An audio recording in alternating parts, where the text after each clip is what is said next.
All set, Robert? Yes. I think we're going to hear about a very interesting trek that Theresa's been on for some time during which she was incommunicado. And that'll be fascinating apart from the main talk. Regarding the cosmic rays, what's the relevance? This afternoon, later at Goddard, there's a talk, Are We Alone? That seems to be a new fixation of fundability. Myself, I regard that as probably true, but extremely speculative. That's off topic. As to the detail, off topic. Well, with regard to visitations from elsewhere, that's the main topic today, but particle visitations, it seems. I'd always thought of the universe as so rarefied that nothing ever interacted with anything. But that's wrong, because after all, we know that our galaxy is probably third generation, maybe fourth or something. Anyway, I'm going to sit down and let you have the floor. Are you going to tell who's talking? I said Theresa, didn't I? Theresa, No, Jay. No, we never introduced her. Theresa, and what's the J? Jesse? No, it's Terry J. Brandt. What is it? Terry J. Brandt. Just the Harry J, S. like Truman. Harry S. Truman did. Sure. Right. B-R-A-N-D-T Yes. from NASA Goddard. She's with this group that Dave, I never can come up with his name. Thompson. Dave Thompson is with. Right. David J. Thompson. Yeah, I always want to have his name Peterson or Livingston or Well, I something don't else. I don't want to. Well, welcome. Thank you. Thank you all very much. Thank you for coming. Thank you for inviting me. It's a delight to be here. Yeah, I have been traveling for almost all of the summer, so, it's good to be back, as it were. And I hope you enjoyed some of the pictures that were showing when you got here. Those were from one trip I took to Antarctica, and you can see that here. This is the southernmost active volcano. It's called Mount Erebus, and it's visible from the balloon launch facility down next to McMurdo on the southernmost continent in the world. Does it still have an active lava pool in the bottom of it? Yeah, I think so. Yep. So that's Okay. in the western reaches of Antarctica, right? What I call the West Lake. Well, there's north and there's south, and everything else is south that's not north. So McMurdo is closest to New Zealand. Yes, So if you're yes. flying to McMurdo, you go through Christchurch in New Zealand, as opposed to Palmer Station, which is the other major U.S. station that's not pole, and that's closest to Argentina. Okay, so today I'm going to talk about cosmic rays, and specifically I'm going to limit myself to galactic cosmic rays, and I'm going to talk about the journey that they take, and I'm going to talk about it in reverse because that's how we see it. And I like to remember that humans do science, we don't just magically come up with stuff, right? You all know that, you've done it yourselves. Okay. No alternative facts. I'm aiming for only real facts and not alternative facts. Yeah. Okay, so cosmic rays I think are pretty freaking amazing. They are one of the broadest spanning sort of things that we know about in the universe, and by that I mean broad in energy. This is the cosmic ray all-particle spectrum. So the energy scale here on the x-axis is in eV, and it spans from about 10 to the 9 all the way up to 10 to the 21 electron volts, right? So what is that, 11 orders of magnitude in energy. And it wasn't until we turned on the Large Hadron Collider, it wasn't until we turned on the Large Hadron Collider that we actually were able to measure in the lab energies up to cosmic ray energies. So cosmic rays are also the frontier of high energy physics up until modern times. So quite exciting, I think. I'm going to focus on the cosmic rays that have energies up to about the knee. So that's this energy here, 10 to the 15 eV.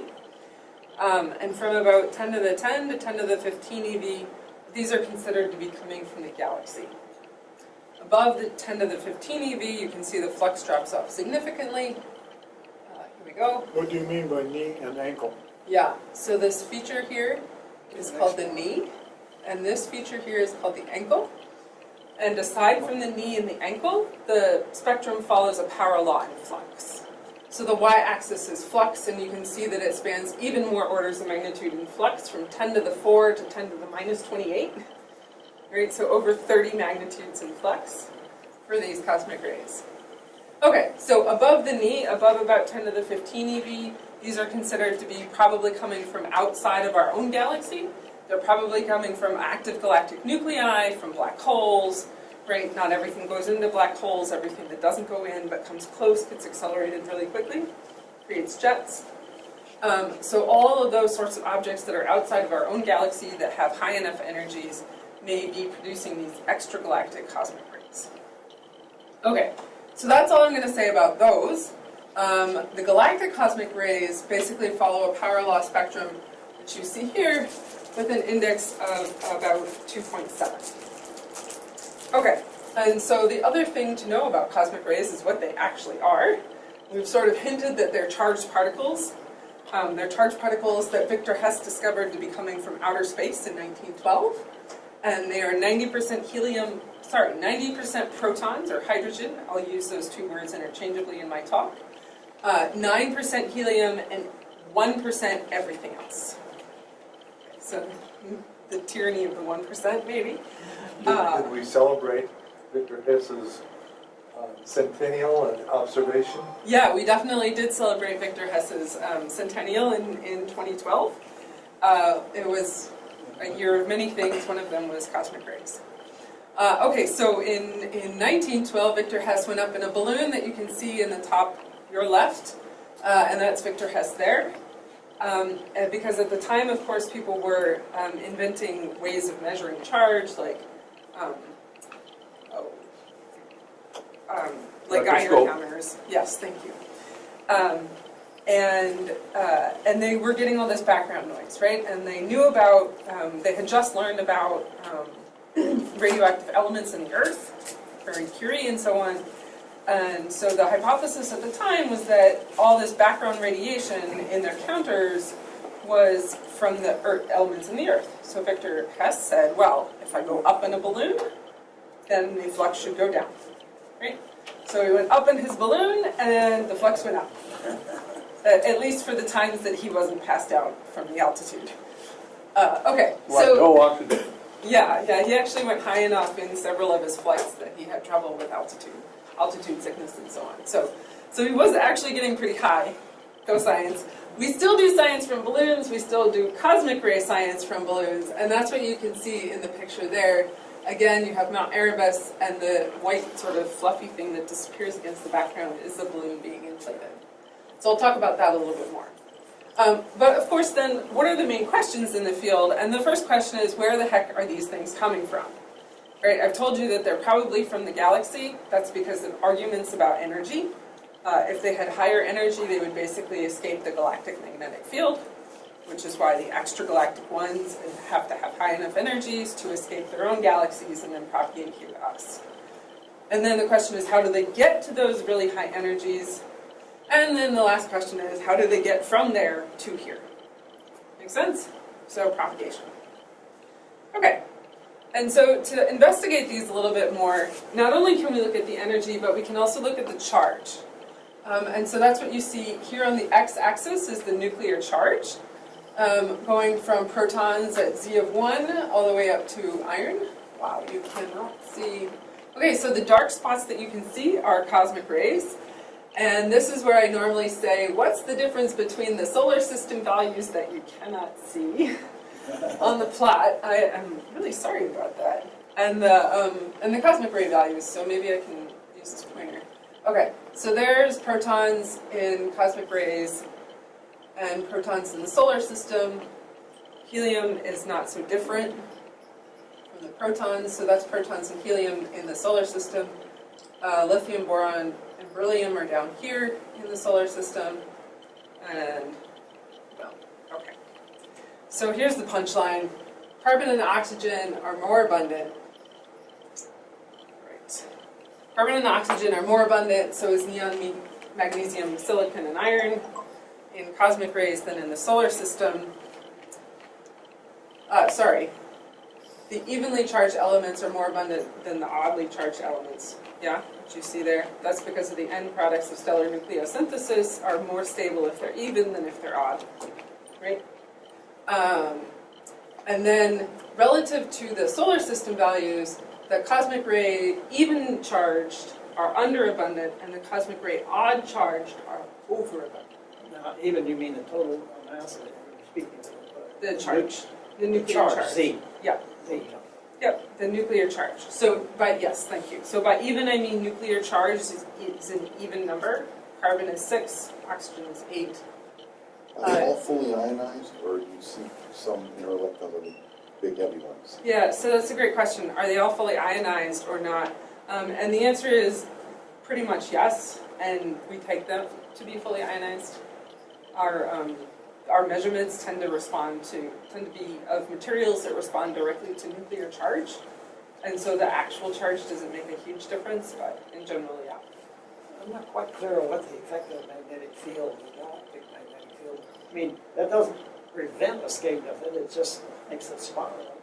So the galactic magnetic field basically can contain, charges, nuclei with low enough energy. Okay, and that's about 10 to the 15 or less. Okay, so what do we learn from this plot that you can't really see, unfortunately? One is that cosmic rays trace the solar system abundances on the broad scale, so that's great. And that means that there's some sort of stellar-ish origin, right? And then on the small scale, we have this even-odd effect, where the evenly charged particles are from stellar nucleosynthesis end products, and the overabundance of the odd charges relative to the solar system implies something that happens during propagation. So it gets made in your stellar-like object, it gets accelerated by some sort of magic I haven't talked about yet, and then it propagates from there to here, and say a carbon nucleus propagating from there will go around the galaxy, wander around, contained by the magnetic fields, it's changing its path, changing its direction, interacting with some of the gas, once probably, which can knock off one of its protons, and thus a carbon becomes a boron.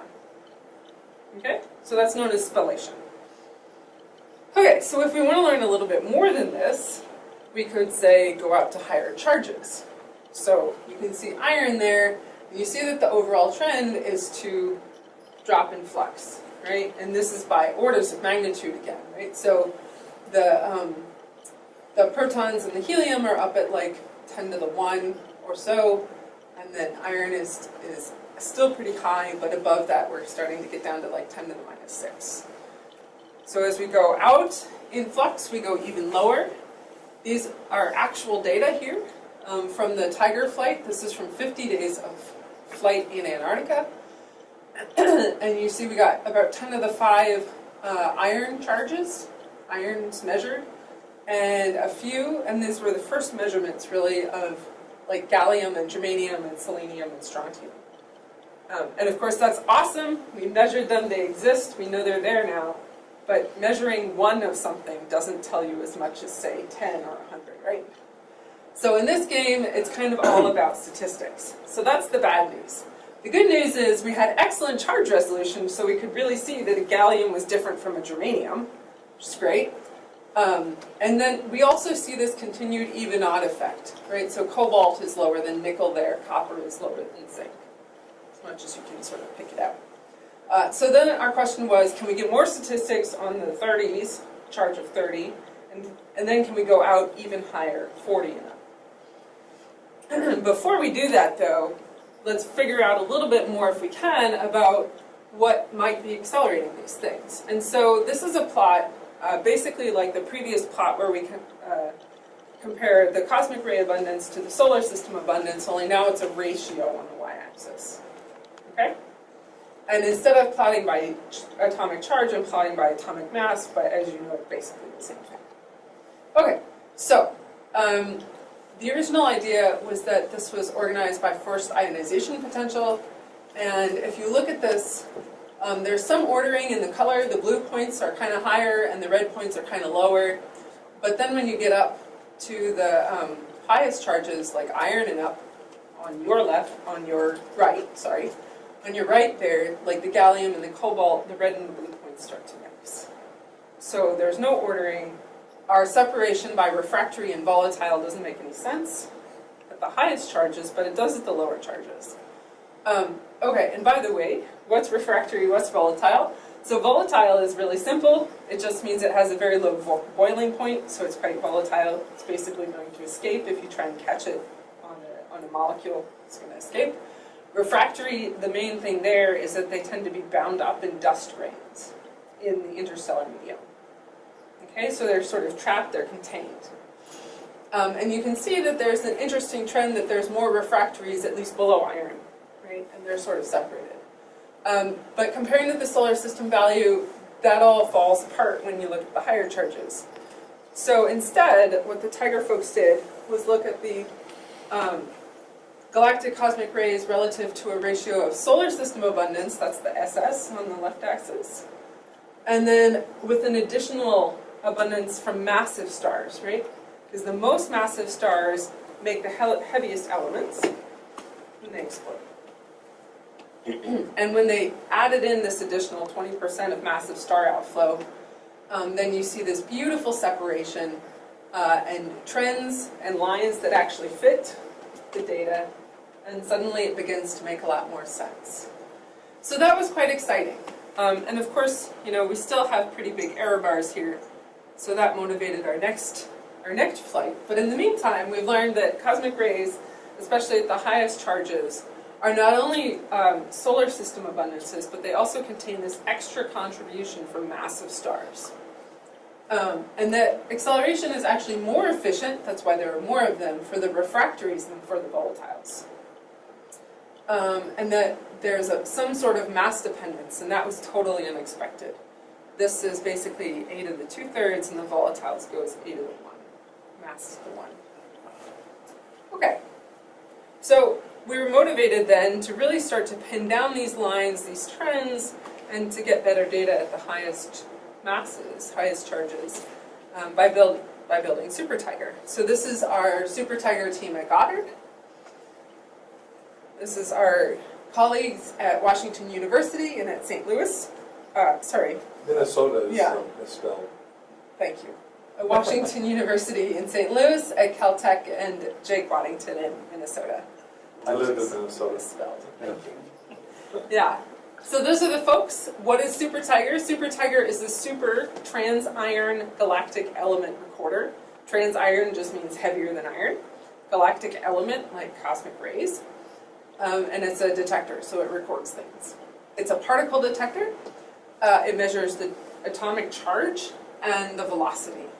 So Tiger was sensitive from charges 26 to 40. The Super Tiger is actually sensitive from about boron on up to 56 or more.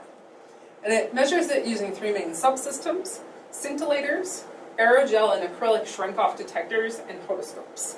I'll talk about that a little bit more. But this picture is pretty fun. You will let us know what a photoscope is? I will, yes, because it gives you a reference. So in the background here is Mount Erebus, that volcano again. And here's the balloon being inflated from these gas tanks. It's helium gas. This is about a 5-minute walk, 5 or 10-minute walk, depending on how fast you go, from the spool. From the spool here, down through the flight chain, past the parachute, to the payload. And this is a human. So you get a sort of sense of scale. This is just Standard person. yes, a standard person. Yep. About my height. So Tiger 1 flew for 32 days in the austral summer of December to January 0102.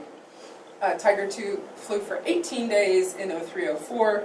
Super Tiger flew in 2012 to 13, and we have packed up the instrument and sent it down. Well, it's on its way down next week or so to the ice for the flight of Super Tiger 2. So, You control its path, or is it its path? yeah, it's a balloon. Yeah, and I'll show So some. how do you get it back? How do you get it back? That's a great question, and we definitely want to get it back because we want to keep flying it, right? Because it's huge. It's about this big. This big. It's how big? Okay, so this is the full detector. This is one of the modules in Super Tiger. It's equivalent to what to what Tiger was. So Super Tiger is basically 2 tigers side by side. It's where are we? It's about 2 meters on its short axis. Right? I'm 6 feet tall, roughly. So it's slightly wider than I am tall. And it's 3 meters on its long axis. And then put a second one beside it. That's 10 feet. Yeah. What's all that framework beneath it? Yeah, so that is basically the load carrying framework here. So that's the support structure. And then solar array down here. Okay, so if we want to talk about the detector a little bit more, what is a hodoscope? So the detector is layers of scintillator at the top, followed by a hodoscope, followed by the aerogel shrink-off counter, acrylic shrink-off counter, another scintillator, another hodoscope, and another scintillator. So a hodoscope, it's a scintillating fiber hodoscope. That means that there are thousands of fibers laid out, one in the X direction, and then on top of that in the Y direction. Fermi is a hodoscope. Correct? Sorry? Would you say Fermi is a hodoscope? You mean the Fermi Gamma Ray Space Telescope? Yeah, it's Yeah, Fermi is also laid out like a hodoscope. Yeah. But it's not thin, the way this is. So these hodoscopes are about this thick. Yeah, about an inch. And that's mostly packing material and light timing and this sort of thing. So most of the detector is about less than a centimeter, half a centimeter, for a single hodoscope. Okay, so that those scintillating fibers laid out in the XY pattern mean that when a particle goes through and you read out all the fibers, you can figure out where exactly it hit your detector. So the hodoscopes at the top and the bottom give us tracking. They give us pretty fine tracking, actually, because the fibers are so narrow. And then the scintillator and the shrink-off are proportional to Z is the charge and beta is the velocity. It's a fraction of the speed of light, of course. And so, of course, you know that if you have 2 measurements and 2 unknowns, the velocity and the charge, you can solve for the velocity and the charge, right? So that's, in a nutshell, that's what we actually do, is we just plot combinations of our scintillator and our shrink-off signals, and that tells us what the charge was. Okay. What is the separation between the 2 hodoscopes? Yes. Oh, I didn't. It's a shame. It's a little less than a meter. Yeah. So the total length, you can see That's here. how you get the resolution. Yeah. Well, yeah. So both from the fineness of the fibers, which is less than Now, a do you meter. cross-lay the X with the Y? Yes. So there's an X and a Y on the top, and there's an X and a Y on the bottom. computation done on board, or Some of the computation is done on board, but the vast majority of the data is telemetered down. We basically trigger on events and try not to trigger on noise, yeah? And then send down all the events. Well, send down the most significant events and then record everything to disk. Okay, any other questions? No? Then we'll pack it all up, we'll put it in a box, we'll ship it to Antarctica. These letters were hand cut from the ice. They're about 3 feet tall. That was a friend of mine did that, and this is Mount Erebus again. McMurdo, they like to welcome you to McMurdo. Can everybody see the picture? And then we... With McDonald's? Yeah, there's no actual McDonald's down there, but, there is a Humor, I cafeteria. understand. Yeah. That's probably a copyright infringement. They aren't there. As a joke down there, I'm sure McDonald's would like to be down not there. accept the free ad. Yeah. Okay, so then we fly it.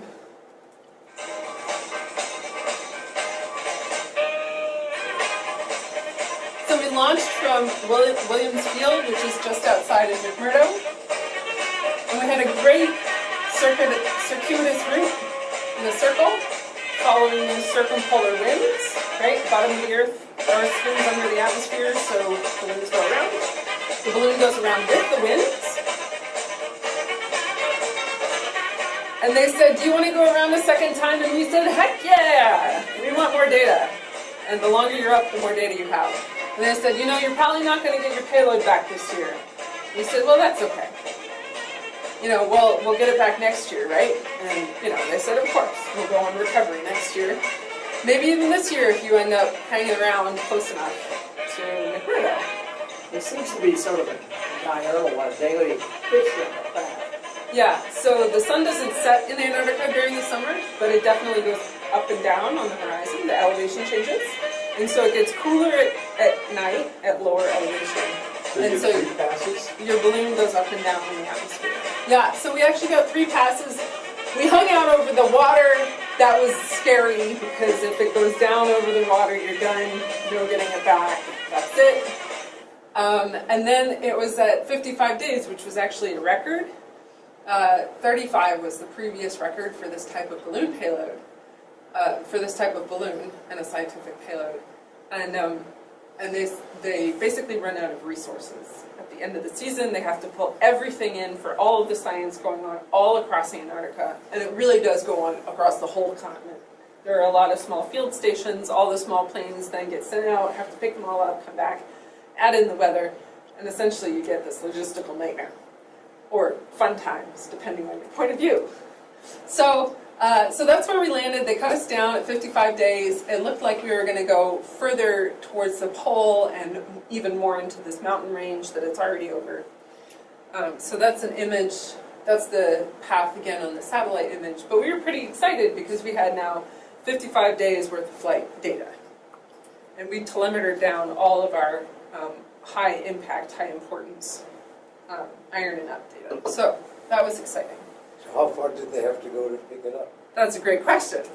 This is what it looked like. Oh, well, okay, so I can sort of answer that here. Okay, this is where Willie Field is. It's essentially where McMurdo is on this scale. And that's where it landed.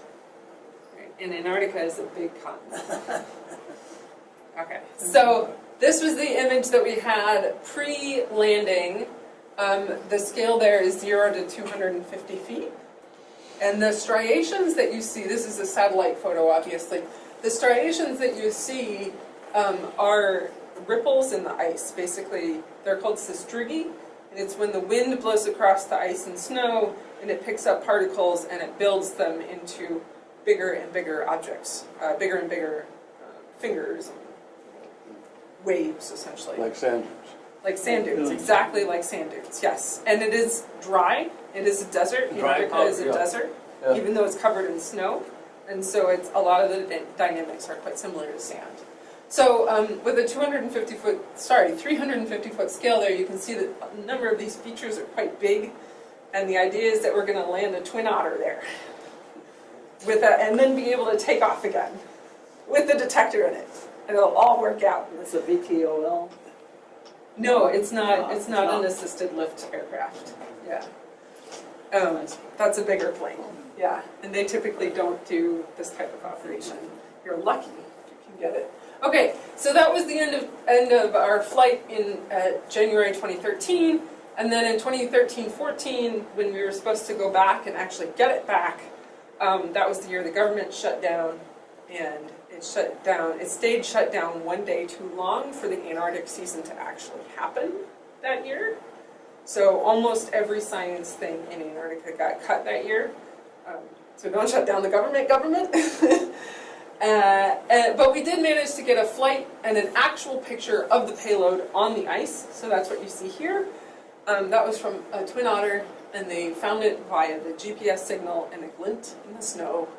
And it turns out that it's upside down, right? Because remember, all that support structure is on the bottom. And nobody's really sure how something that's like 10 foot wide by like 6, 7, 8 foot wide managed, and almost the time, managed to get flipped over. But it did. Okay, so that was exciting news. And then in 2014-15, we managed to actually get there, get some shovels in the ground, that's a shovel, and start digging it out. And because of It was buried. yeah, A lot of snow on Right? top. so the payload is down there. Oh. It's Yeah. upside down. And it's upside down. Yeah. Yeah, exactly. Okay, so we got there, we started digging. Actually, Thomas started digging. The weather was so bad that the other science team members couldn't get to the site. until the day that it was all getting shipped out. But so the first people to go in are actually the people who prepared the runway. Those are important folks. That's how you get back. And one science person with a bag of hand tools. I think you can see his bag in the previous picture. Well, that's some of his tools. No, there it is. So you didn't have a front end loader or anything to dig it out? Not at all. He literally dug this out by hand. Yeah, over the course of about a month. And with the help of some folks, but mostly they were building the runway. So I see you had some help from a troll. yeah, well, we had a tiger with a little cape, and it flew around. It flew around not only on the payload, but it wintered over 2 winters. So that's longer than I think most people spend on the ice. And it survived. And then we got some data. So this is our data for the lower charges, up to charge iron 30 or so. And so you can see that we really have beautiful charge resolution. Of course, the even-odd effect that you expect, silicon, sulfur, argon, and so on.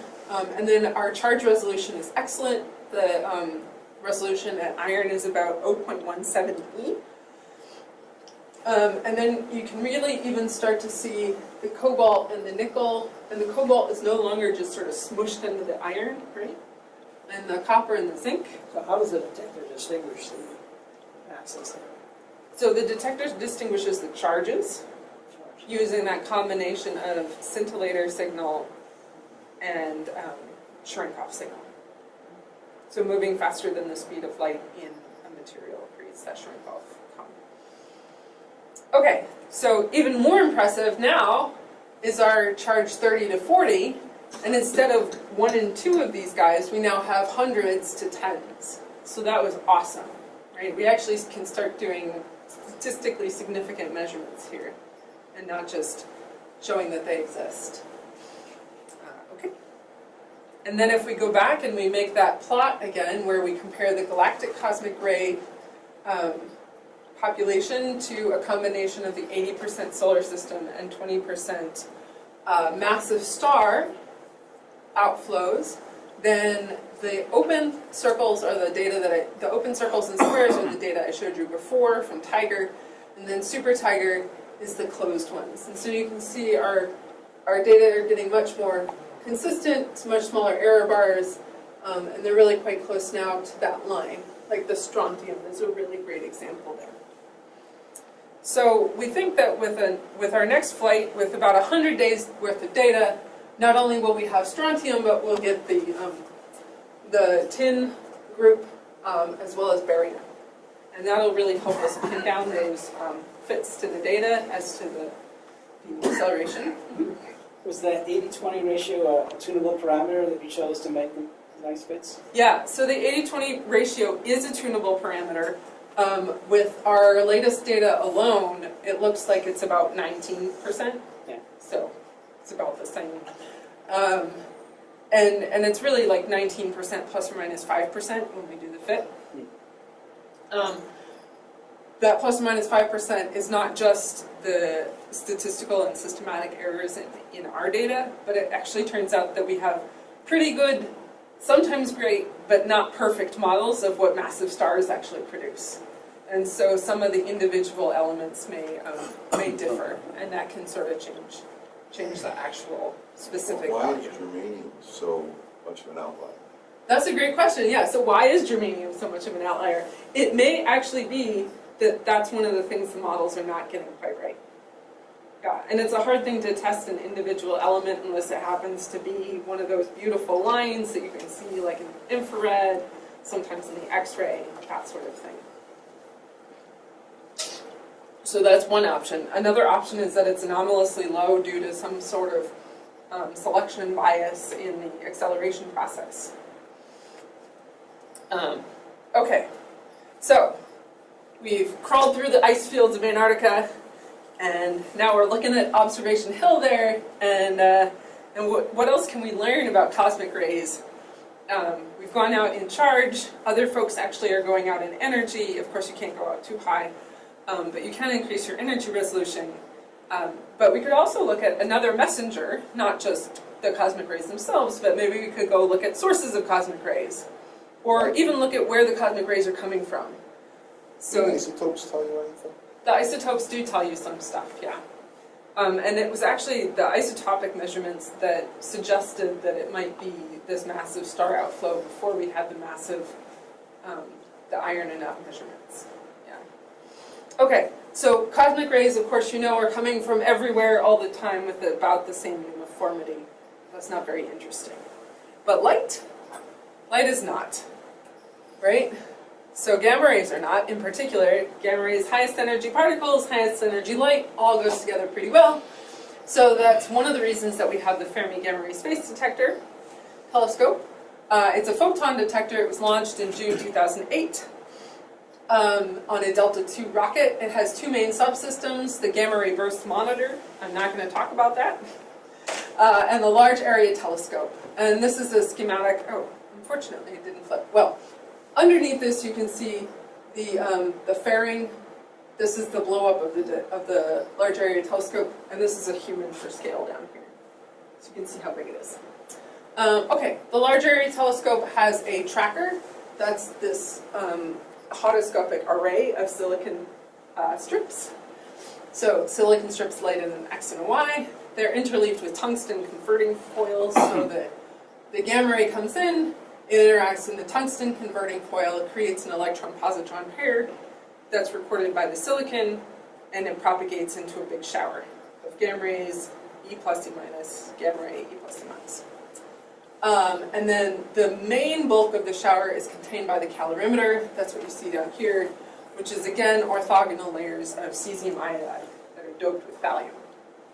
And surrounding it all is an anti-coincidence detector, which is basically a plastic scintillator again, and that allows us to deter the cosmic rays. So now we're calling cosmic rays noise, sort of, and just looking at the photons. So this is the 4-year all-sky exposure for Fermi. This is in the galactic plane coordinate system, so that big glowing plane you see across the sky is in fact the galactic plane in gamma rays. So of course cosmic rays are everywhere, and they are interacting with the gas and the dust in the galactic plane and undergoing pion decay, creating pions and then undergoing decay to 2 photons. So that's what you see there. And when I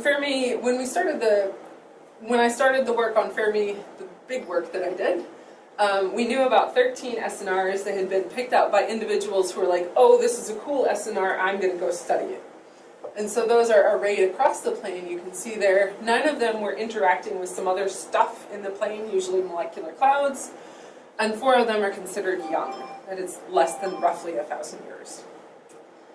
And then we also had 43 candidates in our catalog, our second catalog, even after we excluded anything that might also be a pulsar wind nebula, or an AGN. So we knew that there was a lot of stuff out there that might be a source of cosmic rays, namely supernova remnants. This is a cute video of some of the ones that we have found to be interesting. So we'll scan across the plane. And of course, here you're seeing the pion decay emission from cosmic rays interacting with the gas. And all of those points are actually individual sources. Some of them you can't see with the naked eye, like Tycho in this contrast, but also Casset. Cygnus Loop is a big one. W51C is interacting. W44 is also interacting. CTP37A is sort of a middle-aged one that shows mixed morphology and mixed characteristics in its emission. Vela Jr. is another young one, and so on. Okay, and IC443 is another famous one. So here's images, sort of thumbnail images of a number of them. Cygnus Loop is big enough that Fermi can actually detect its extension. Tycho is a small point source in the Fermi PSF. Excuse me.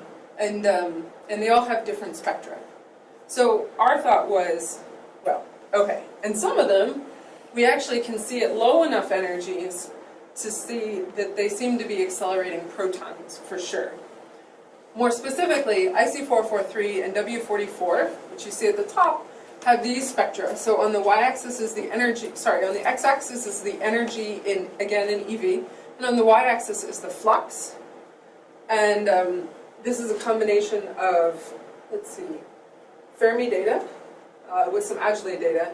And then for IC443, we have Fermi data with some Agile data, and then the higher energy Shrink-Hoff telescopes at the TeV. And then the question is, where is this emission coming from? The answer is, it's coming from a mix of pion decay and bremsstrahlung. So pion decay, just like we saw in the galactic plane, is protons interacting with another proton, creating a pion that decays to 2 gamma rays. The bremsstrahlung is from electrons in a magnetic field, in a local strong magnetic field. And basically, what you can see is that at the lowest energies here, and at the lowest energies here, the gamma ray data from Fermi can only be fit by having this pion bump. And of course, pion, to make a pion, you have to have 70 MeV of energy at least coming in from those 2 cosmic rays. And so that's where the threshold energy is. Okay, we see this in one more.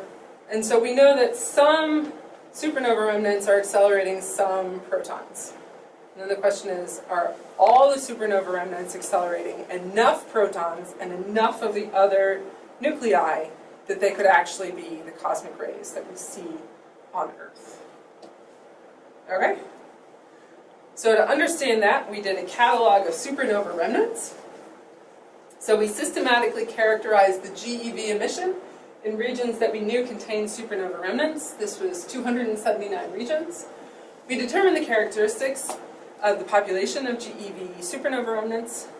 We examined their multi-wavelength correlations, so we compared them to radio, to the higher energy gamma rays, and so on. And then we estimated how much could those supernova remnants, given these measurements, be contributing to the cosmic rays that we see here on Earth. And when we do all that work, we found 102 candidates have significant GeV emission. 30 of those candidates passed our very stringent classification threshold.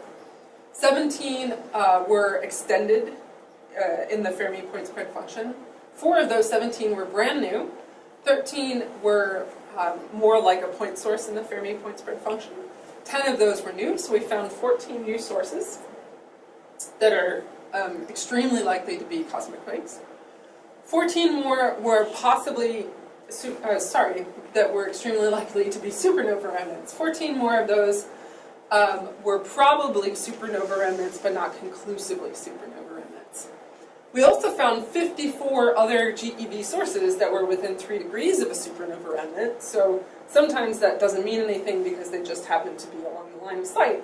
But in a number of those cases, that's going to mean something because they're not only nearby spatially, but also in the z direction, in the distance direction. And then we also calculated upper limits in the case where we didn't measure a source. Okay, so in the GeV, we basically care about the flux and the index. We almost everything fits well with the power law. So that's the index that you see down here. And then we color-coded everything by whether it was young, that's the blue, or interacting, that's the red.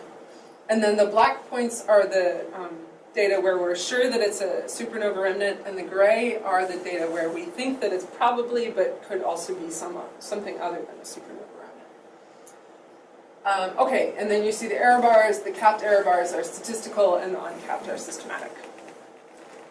So it was interesting, we noticed that we weren't getting huge selection effects because our photon indices span pretty much the whole range of what Fermi can measure. And our fluxes span 2 orders of magnitude. So we're pretty good on the flux as well. Okay, so then we compared it to the radio. And the radio is interesting because, well, we started from a radio catalog of supernova remnants. So the flux in the radio is what you see on the x-axis, and the GeV flux, the gamma ray flux, on the y-axis.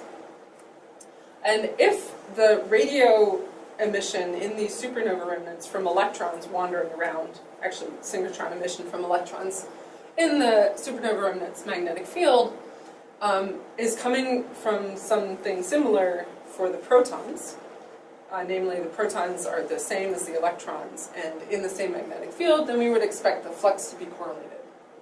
And if you squint, or sometimes some astronomers like to squint more than some physicists, you might say that there's some correlation here. We actually looked for it with the Kendall-Tau test and didn't find anything in whether or not we included the upper limits or just the data. Any way you cut it, there's no real correlation. Okay, but maybe there's a correlation if we look at the index.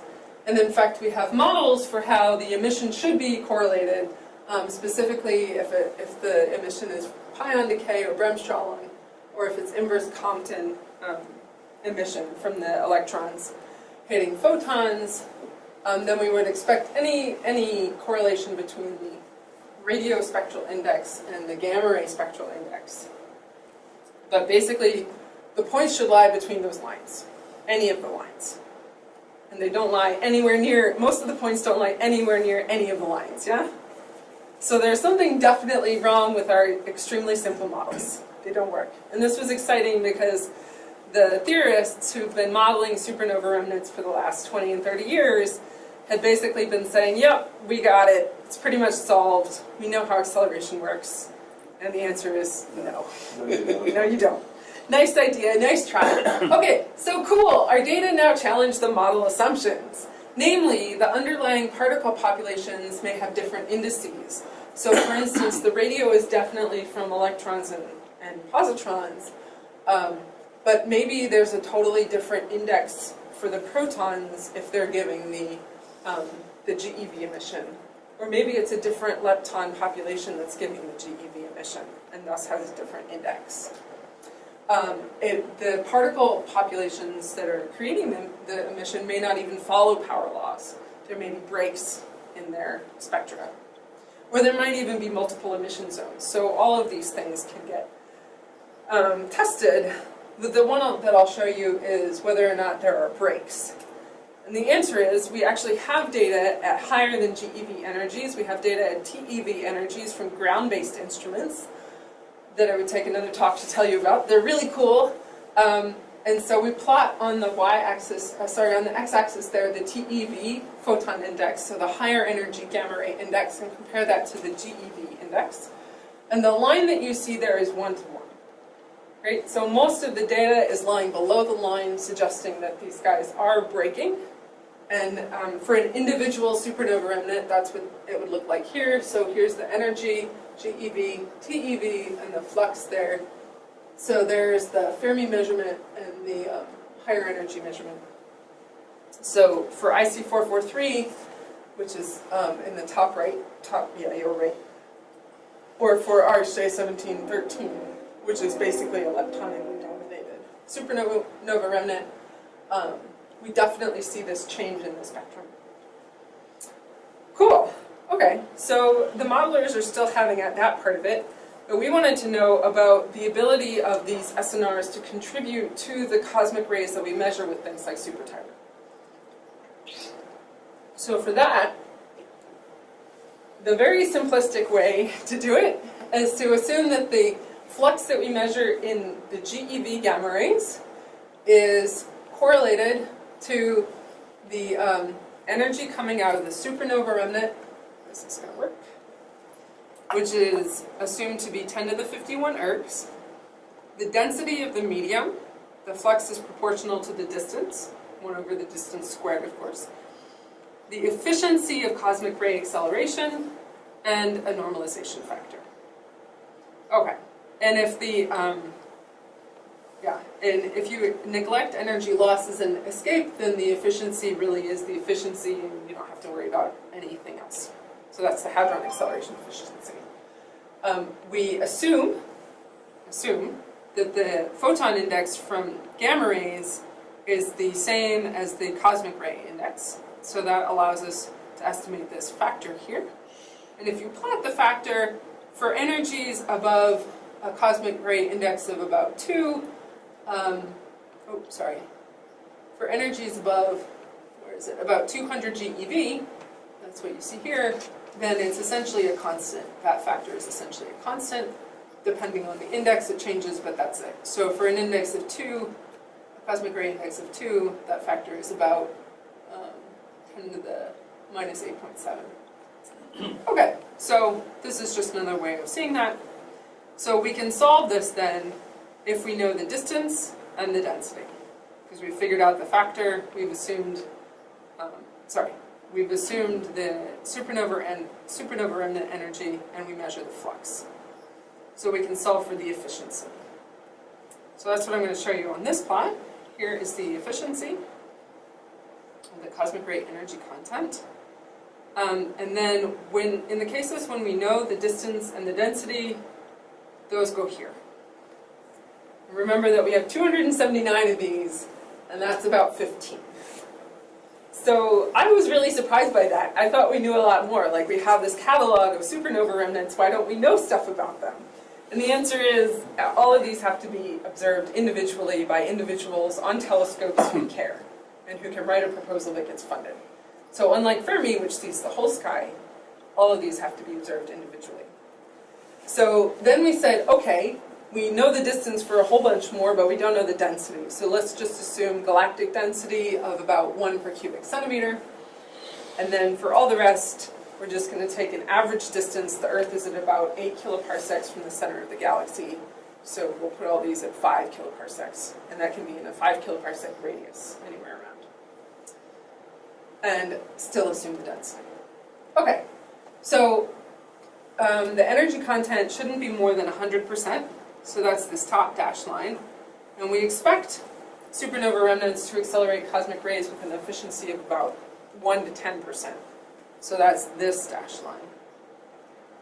So in the cases where we're above 100%, and then downward pointing triangles are upper limits, and all of the circles and squares are actual data points. So in the cases where our data points are above the line, like here for MSH 1739, then that's basically us saying our simplistic fit didn't work. But in many cases, we're actually below, and in some cases, we're actually starting to get well below, suggesting that, for instance, Cas A is just not accelerating protons. It can't accelerate any to be significant. That's not unexpected because it's young, and the young seem to be mostly accelerating electrons and positrons. So, long story short, we are basically getting to the point where the next generation of data will really allow us to start to constrain for the whole population. So far, supernova remnants, as we measure them here, could be contributing the entire cosmic ray population. But with our next data, we'll get a little bit better constraints. I think, especially as we get out. So this is ordered by galactic longitude. So that's the galactic center, and the galactic center. This is the galactic anticenter, so that's where you're looking away from that great big plane of diffuse emission. And so without that background, or in fact with better background reduction, then we'll have a lot more data. And a lot better constraints. Okay, so we've done a lot of work to get here. What have we learned? Off into the sunset. Yeah, so we have Mount Discovery there, and Castle Rock. And our conclusions are that we can measure cosmic rays directly using things like Super Tiger, and indirectly using things like the Fermi Gamma Ray Space Telescope. Cosmic rays likely come from supernova remnants with an enhancement from massive stars. That's consistent because most supernova remnants are from the more massive stars. And that there's a 20% enhancement there. The supernova remnants that we measure are likely to be producing cosmic rays, and in particular the protons that we see. We see that by the spectral shape, and that we observe proton acceleration in at least some of the SNRs, and that our data is consistent so far with upper limits of them accelerating all of the cosmic rays. By systematically measuring our statistically significant population of GeV SNRs within this multi-wavelength context, the radio and the TeV, we actually set those limits on the total amount of cosmic rays that supernova remnants can produce. And our data are challenging those acceleration model assumptions. So in the future, we'll have better statistics for the heaviest nuclei with Super Tiger 2. We'll have better data with Fermi because we're getting more and more of it. We're at 9 gosh, we're approaching 10 years now of data. And we have reanalyzed it since we did the catalog. So we have even better pointing resolution than we did when we did the catalog.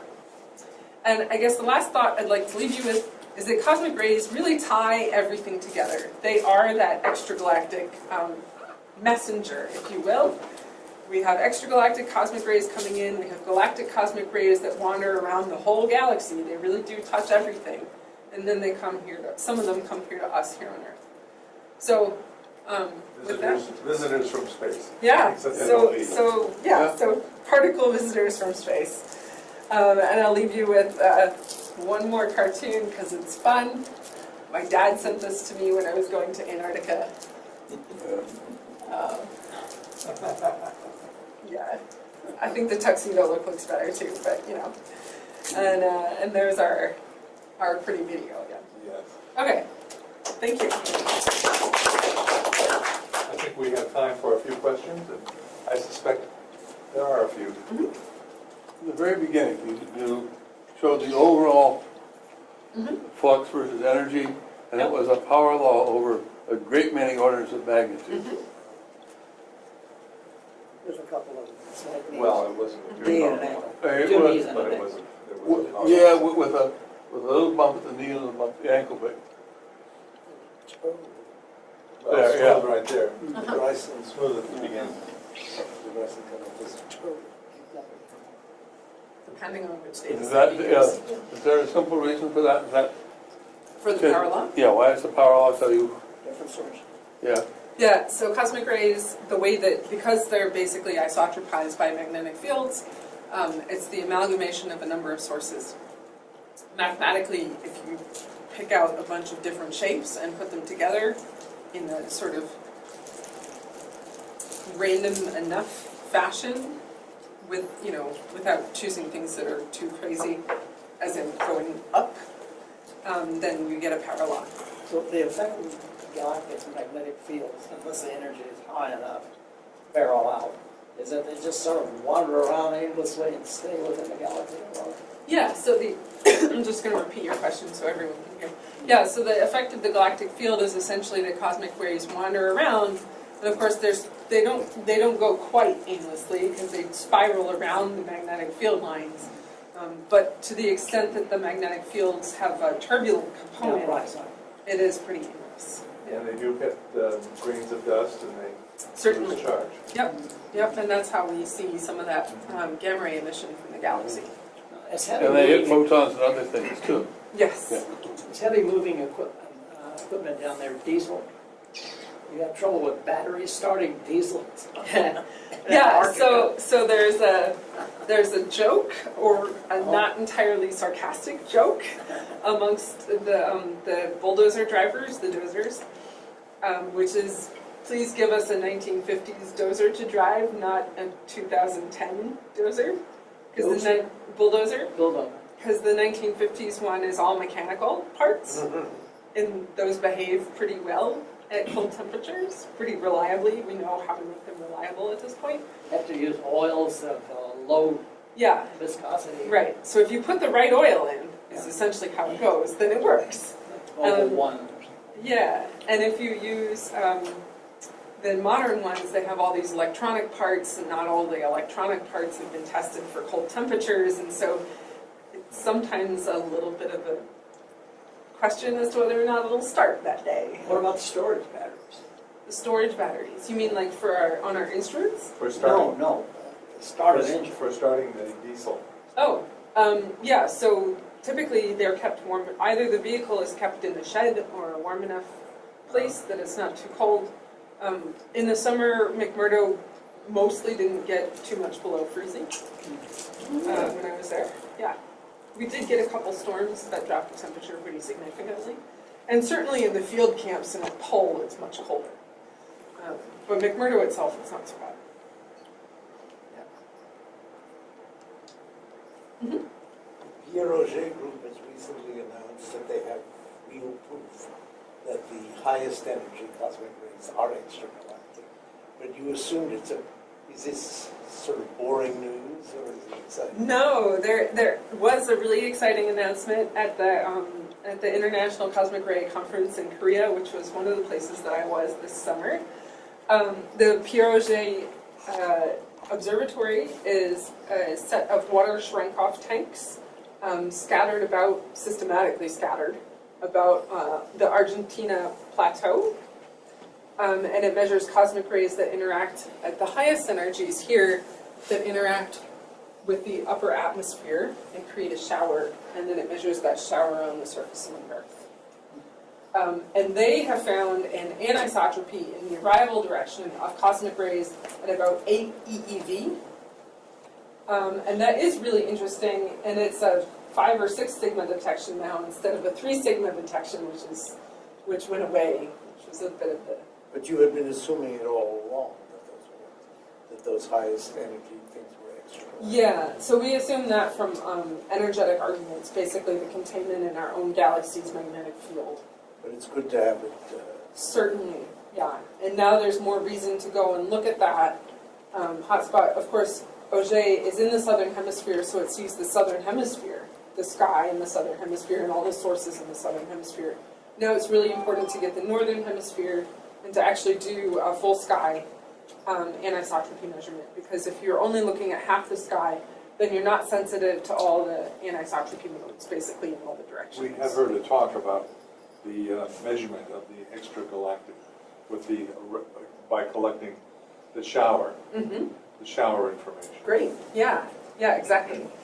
Now, I think I understand the distinction involved in these discrete features, knee number 1, knee number 2, ankle, foot, whatever. Up there at the very lowest energy, there's a continuum of curvature. Yeah. Now, is that a continuum of processes? I mean, after all, this is linear log plot, I guess. So it's a log plot. And that log business makes you have to go back and think everything over carefully is what curvatures mean.